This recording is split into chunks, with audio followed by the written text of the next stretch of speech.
রংপুর 4 খুনের ঘটনায় অভিযুক্ত আসামিদের বিরুদ্ধে একাধিক প্রমাণ মিললেও শার্টের রহস্য নিয়ে মামলাটি ঘিরে বিতর্ক যেন কাটছেই না। পুলিশ কর্মকর্তা সনাতন চক্রবর্তী বলেছেন, আসামি সিদ্ধার্থ দাসের শরীরে যে শার্টটি দেখা গেছে সেটি তার নয়। তিনি শার্টটি কিনেছেন আড়ং থেকে। একই শার্ট অন্য কেউ আড়ং থেকেই কিনতেই পারে। এই বক্তব্যের পর কালবেলার রংপুর ব্যুরো চিফ আড়ংয়ে যোগাযোগ করেন, কোনো কর্মকর্তার আনুষ্ঠানিক বক্তব্য তিনি পাননি। আড়ং থেকে এই বিষয়ে সাংবাদিকদের সঙ্গে কথা বলায় সতর্কতা জারি করা হয়েছে। তবে নাম প্রকাশ না করার শর্তে এক কর্মকর্তা বলেছেন, আড়ংয়ে এখন এই শার্ট নেই।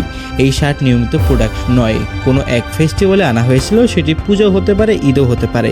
এখন স্টক আউট। 2-1 মাসের মধ্যে এই শার্টটি আউটলেটে আসেনি। দর্শক, আপনারা কি মনে করছেন এই শার্টের বিতর্ককে ঘিরে? তা জানিয়ে অবশ্যই কমেন্ট করতে পারেন আমাদের কমেন্ট বক্সে। ভিডিওটি ভালো লাগলে একটি লাইক দিয়ে যাবেন।